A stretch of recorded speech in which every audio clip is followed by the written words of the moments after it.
सीतापुर में नदी किनारे एक छोटी सी झोपड़ी थी। उस झोपड़ी में एक गरीब माँ अपने बेटे आरव के साथ रहती थी। घर की हालत बहुत खराब थी। इतने पैसे भी नहीं थे कि आरव को अच्छे स्कूल में पढ़ाया जा सके। एक शाम उसकी माँ घर के बाहर बैठी बहुत परेशान दिख रही थी। तभी आरव खेतों की तरफ से वापस घर आया। उसने अपनी माँ को उदास देखा तो उनके पास जाकर बैठ गया। माँ, आप फिर से परेशान बैठी हो ना? आप हर दिन ऐसे ही चुप रहती हो, लेकिन मैं समझता हूँ माँ, सब समझता हूँ। उसकी माँ तुरंत अपनी आंखें पोंछने लगी। नहीं बेटा, मैं परेशान कहाँ हूँ, बस ऐसे ही बैठी थी। माँ, मैं अब छोटा नहीं रहा। मैं देखता हूँ कि घर में खाने तक की चिंता रहती है। आप मेरे लिए दिन रात मेहनत करती हो, लेकिन मैं कुछ भी नहीं कर पा रहा। उसकी माँ हैरानी से उसे देखने लगी। माँ, मैं आपको ऐसे परेशान नहीं देख सकता। मेरे भी सपने हैं, बहुत बड़े सपने। मैं कुछ बड़ा करना चाहता हूँ, ऐसा काम जिससे हमारी जिंदगी बदल जाए। क्या करना चाहते हो बेटा? मैं बिजनेस करना चाहता हूँ माँ। यह सुनते ही उसकी माँ हल्का सा मुस्कुरा दी। बेटा, बिजनेस में बहुत पैसे लगते हैं, लाखों रुपए चाहिए होते हैं। हमारे पास तो इतने पैसे नहीं हैं कि मैं तुम्हें अच्छे स्कूल तक भेज सकूं। आरव कुछ पल चुप रहा। हाँ माँ, मुझे पता है, बिजनेस में लाखों रुपए लगते हैं, लेकिन मैं कुछ अलग सोच रहा हूँ। धीरे धीरे रात होने लगी। गांव शांत हो चुका था। आरव घर के बाहर खटिया पर लेटा आसमान की ओर देख रहा था। अगर बिजनेस करना है तो ऐसा काम करना होगा जो छोटा हो लेकिन कमाई अच्छी दे। पर क्या क्या करूं मैं? अचानक वह खटिया पर उठकर बैठ गया। मशरूम। हाँ, मशरूम की खेती। हमारे पास 5 बिस्सा खेत तो है। अगर वहीं मशरूम की खेती शुरू कर दूं तो कम खर्च में काम शुरू हो सकता है। मशरूम महंगा भी बिकता है और शहरों में इसकी बहुत डिमांड है। लेकिन अगले ही पल उसका चेहरा उतर गया। पर पैसे कहाँ से आएंगे? तभी उसे अपने दोस्त विवेक का ख्याल आया। अगर थोड़े पैसे माँ से ले लूं और थोड़े पैसे विवेक से, तो शायद शुरुआत हो सकती है। उसी समय उसकी माँ खाना लेकर बाहर आ गईं। उन्होंने थाली आरव के सामने रख दी। लो बेटा, खाना खा लो। और इतनी देर से क्या सोच रहे हो? तुम्हारे चेहरे पर अजीब सी बेचैनी दिख रही है। वह उनके पास बैठ गईं। कुछ पल तक आरव चुप रहा। फिर उसने धीरे धीरे अपनी माँ की तरफ देखा। माँ, मैंने सोच लिया है, मैं मशरूम की खेती करूंगा। मशरूम? हाँ माँ, मशरूम महंगा बिकता है और लोग इसे बहुत पसंद करते हैं। छोटा बिजनेस है, लेकिन अगर मेहनत की जाए तो आगे बहुत बड़ा बन सकता है। मैं छोटी शुरुआत करूंगा, फिर धीरे धीरे इसे बड़ा बनाऊंगा। उसकी माँ चौंक गईं। लेकिन बेटा, इसमें देखभाल बहुत करनी पड़ती है और पैसे भी लगेंगे। माँ, आप थोड़े पैसे दे देना और थोड़े पैसे मैं अपने दोस्त विवेक से ले लूंगा। अगर तुम्हारे दोस्त ने मना कर दिया तो? गरीबी में लोग साथ छोड़ देते हैं बेटा। नहीं माँ, विवेक मेरा दोस्त है, वो मेरा साथ जरूर देगा। ठीक है बेटा, तुम मेरे पास से पैसे ले लेना। आप खाना खा लो। आरव मुस्कुराने लगा। वह खाना खाने लगा। खाना खाने के बाद दोनों बाहर ही अपनी अपनी खटिया पर सो गए। लेकिन उस रात आरव की आंखों में नींद नहीं थी।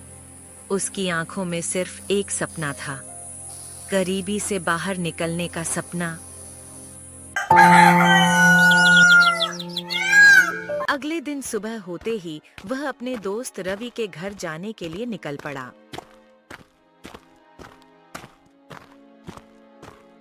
अभी वह गांव की पगडंडी पर कुछ ही दूर चला था कि सामने से रवि आता हुआ दिखाई दिया। रवि ने दूर से ही अर्जुन के चेहरे की गंभीरता देख ली। अरे अर्जुन, मैं तो अभी तुम्हारे घर ही आने वाला था, लेकिन तुम्हें देखकर लग रहा है कि तुम्हारे मन में कोई बहुत बड़ी बात चल रही है। क्या हुआ? सब ठीक तो है ना? सब ठीक है रवि, लेकिन मेरे मन में एक सपना है और वही सपना मुझे रात भर सोने नहीं दे रहा। सपना? ऐसा कौन सा सपना है जिसने तुम्हारी नींद उड़ा दी? चलो नदी किनारे चलते हैं, वहां आराम से बैठकर सारी बात बताऊंगा।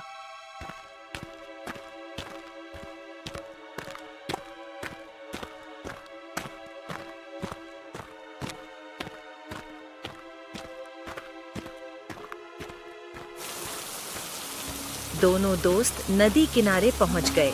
वहां एक बड़ा पीपल का पेड़ था। उसकी छाया में बैठकर दोनों बातें करने लगे। सामने नदी का साफ पानी बह रहा था। कुछ क्षण तक अर्जुन चुप रहा।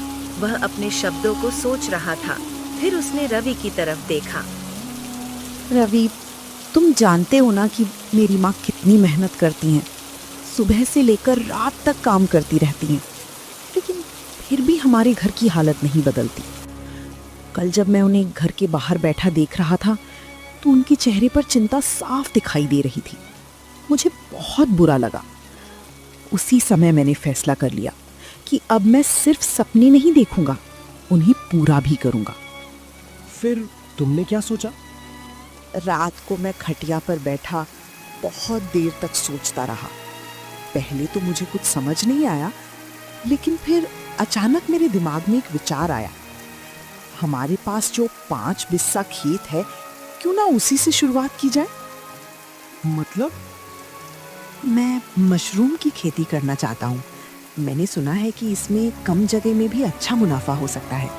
अगर मेहनत करूँ तो धीरे धीरे इसे बड़ा बिजनेस बना सकता हूँ। अरे वाह, ये तो बहुत अच्छा विचार है। गांव में अभी तक किसी ने ऐसा काम नहीं किया। अगर सफल हो गया तो लोग तुम्हारी मिसाल देंगे। हाँ, लेकिन एक समस्या है। कौन सी समस्या? पैसों की। कल रात मैंने माँ को सारी बात बता दी। पहले तो वो डर गईं। उन्होंने कहा कि बिजनेस में जोखिम होता है, लेकिन जब मैंने उन्हें समझाया तो वो मान गईं। फिर माँ घर के अंदर गईं और एक पुरानी डिब्बी लेकर आईं। उस डिब्बी में उन्होंने कई सालों से थोड़े थोड़े पैसे बचा कर रखे थे। उन्होंने वो सारे पैसे मेरे हाथ में रख दिए। चाची ने सच में ऐसा किया? हाँ, उन्होंने कहा, बेटा, मेरे पास यही थोड़ी सी पूंजी है। अगर इससे तुम्हारा सपना पूरा हो सकता है तो इसे रख लो। फिर तो काम हो जाना चाहिए। नहीं रवि, यही तो परेशानी है। वो पैसे बहुत कम हैं। उनसे सिर्फ कुछ सामान ही आ पाएगा। बीज खरीदने हैं, खेती की तैयारी करनी है और भी कई खर्चे हैं। अगर कहीं से थोड़े और पैसे मिल जाएं तो हम शुरुआत कर सकते हैं।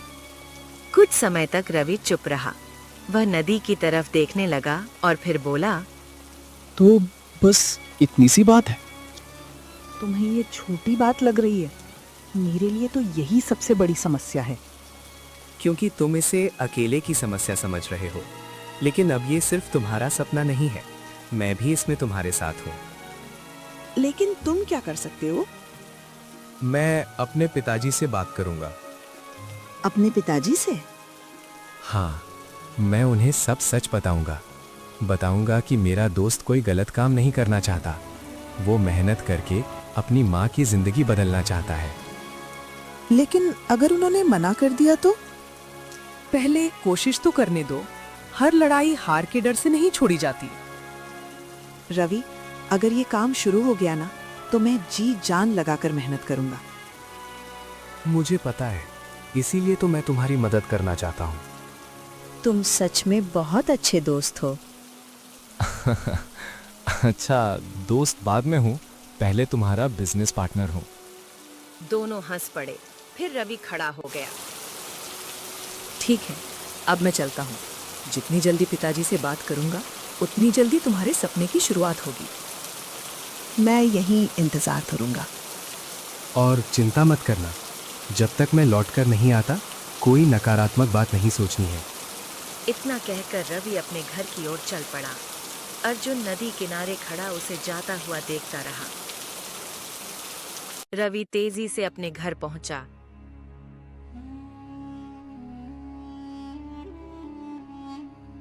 पिताजी, मुझे आपसे एक जरूरी बात करनी है। मेरा दोस्त अर्जुन एक काम शुरू करना चाहता है। वो अपने 5 बिस्सा खेत में मशरूम की खेती करना चाहता है। उसकी माँ ने अपने पास के कुछ पैसे उसे दे दिए हैं, लेकिन अभी भी थोड़े पैसों की कमी है। अगर थोड़ी मदद मिल जाए तो उसका काम शुरू हो सकता है। ओ अर्जुन, जो नदी किनारे रहता है, बहुत अच्छा है। अगर वो सच में मेहनत करके कुछ करना चाहता है तो उसकी मदद करनी चाहिए। पिता ने अंदर जाकर कुछ पैसे निकाले और रवि को दे दिए। ये पैसे उसे दे देना और कहना कि मेहनत और ईमानदारी कभी मत छोड़ना।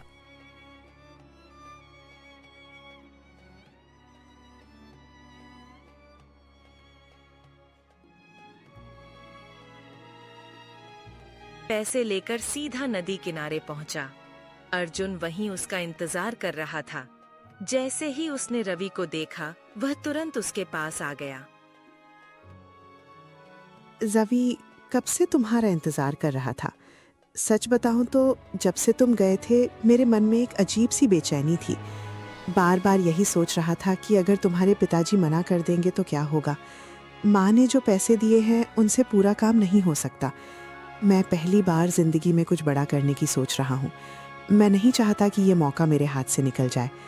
मैं चाहता हूँ कि एक दिन माँ को किसी चीज की चिंता ना करनी पड़े। तो फिर चिंता करना बंद कर दो। मैंने पिताजी को तुम्हारे बारे में सब बता दिया।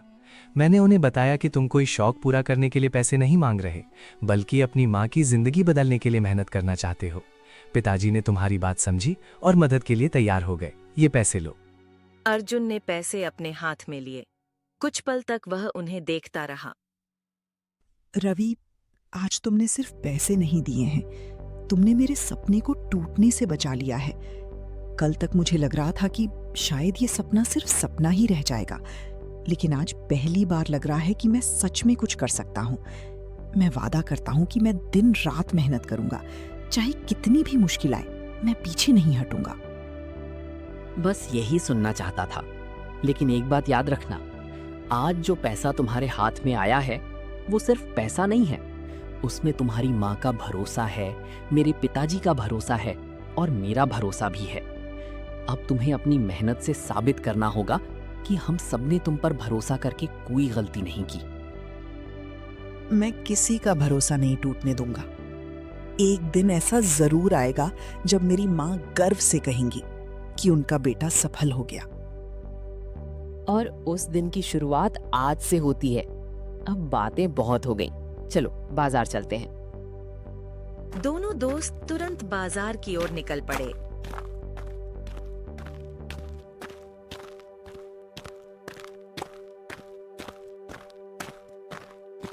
उन्होंने मशरूम की खेती के लिए जरूरी बीज और सामान खरीदा। उसके बाद दोनों सीधे अर्जुन के खेत पर पहुंचे। यही वो खेत है जिससे मैं अपनी नई जिंदगी शुरू करने वाला हूँ। और याद रखना, हर बड़ा बिजनेस एक छोटी शुरुआत से ही शुरू होता है। दोनों ने मिलकर खेत तैयार किया और मशरूम के बीज लगा दिए। काम पूरा होने के बाद अर्जुन ने पूरे खेत की तरफ देखा। आज मैंने सिर्फ बीज नहीं लगाए हैं, आज मैंने अपने सपने बोए हैं। अब इन सपनों को मेहनत से सींचना है। बीज लगाने के बाद दोनों अपने अपने घर लौट गए।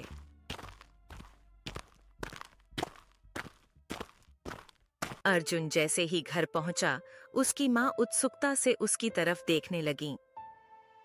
क्या हुआ बेटा, काम हो गया? हाँ माँ, सब काम हो गया।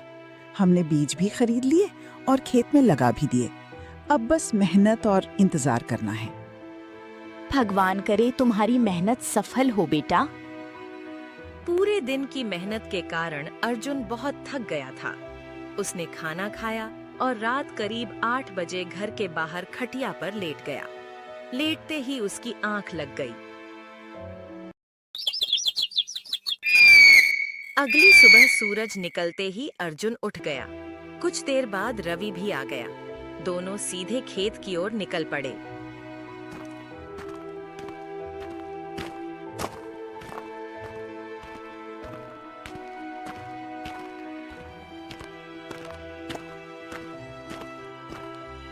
अब हमें रोज खेत की देखभाल करनी होगी। अगर मेहनत में कमी हुई तो नुकसान भी हो सकता है। चिंता मत करो, मैं इस काम में अपनी पूरी जान लगा दूंगा। उस दिन दोनों ने खेत की अच्छी तरह देखभाल की, हर छोटी बड़ी चीज पर ध्यान दिया। इसके बाद यह उनका रोज का काम बन गया। सुबह खेत जाना, सिंचाई करना, देखभाल करना और शाम को फिर खेत देखना। दिन गुजरते गए। कुछ हफ्तों बाद एक सुबह जब अर्जुन खेत पहुंचा तो उसकी आंखें खुशी से चमक उठीं।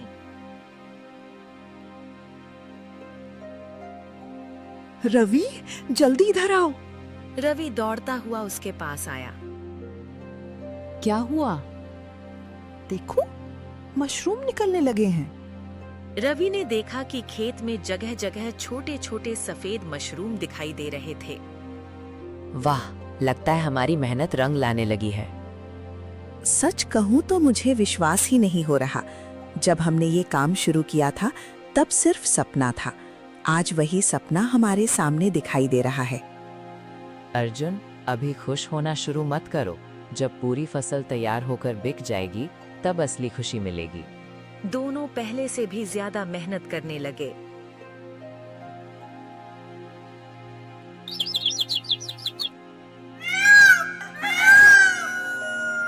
कुछ दिनों बाद मशरूम पूरी तरह तैयार हो गए। जब दोनों ने पूरी फसल देखी तो उनकी खुशी का ठिकाना नहीं रहा। रवि, हमारी फसल तैयार हो गई। हाँ भाई, अब वो दिन आ गया जिसका हम इतने दिनों से इंतजार कर रहे थे। दोनों ने मिलकर पूरे खेत से मशरूम तोड़े और उन्हें बड़े बड़े कट्टों में भर दिया। इसके बाद दोनों मशरूम लेकर बाजार पहुंचे। वहां एक बड़े सेठ की दुकान थी जो मशरूम खरीदने का काम करता था। सेठ ने मशरूम को ध्यान से देखा। उसने एक मशरूम उठाकर जांचा और मुस्कुराने लगा। वाह, मशरूम तो बहुत बढ़िया है, बिल्कुल ताजे और साफ सुथरे। जी सेठ जी, हमने बहुत मेहनत से इन्हें तैयार किया है। तुम लोगों की मेहनत साफ दिखाई दे रही है। मैं सारे मशरूम खरीद लूंगा। यह सुनकर दोनों बहुत खुश हो गए। मशरूम का वजन किया गया। कुल वजन 45 किलो निकला। मशरूम की कीमत 800 रुपये प्रति किलो थी। 45 किलो का हिसाब लगाकर सेठ ने पूरे 36,000 रुपये दोनों के हाथ में रख दिए। पैसे देखकर अर्जुन कुछ पल तक उन्हें देखता ही रह गया। रवि, हमने सच में कर दिखाया। ये तो सिर्फ शुरुआत है भाई। दोनों पैसे लेकर घर लौटे। अर्जुन जैसे ही घर पहुंचा, उसने सारे पैसे अपनी माँ के सामने रख दिए। माँ पहले तो समझ ही नहीं पाई। बेटा, इतने सारे पैसे? माँ, ये हमारी पहली कमाई है। माँ की आंखें भर आईं। उन्होंने पैसे नहीं देखे बल्कि अपने बेटे को देखा। मुझे तुम पर गर्व है बेटा। तुमने साबित कर दिया कि मेहनत करने वाला इंसान कभी हारता नहीं। अर्जुन की आंखों में भी खुशी झलक रही थी। अगले दिन अर्जुन रवि के घर गया। उसने अपनी जेब से 6,000 रुपये निकाले और रवि के हाथ में रख दिए। ये क्या है? तुम्हारे पिताजी ने शुरुआत में 5,000 रुपए देकर मेरी मदद की थी। मैं सिर्फ उधार नहीं लौटाना चाहता, ये मेरी तरफ से धन्यवाद भी है। मेरे सब्सक्राइबर भाइयों, अभी इसका एक और पार्ट है जो कि अगले भाग में मिलेगा, जो कि उसमें कई सारी मुसीबतें आएंगी। अगर आप सबको ये वीडियो पसंद आया हो तो लाइक और सब्सक्राइब कर दीजिए प्लीज।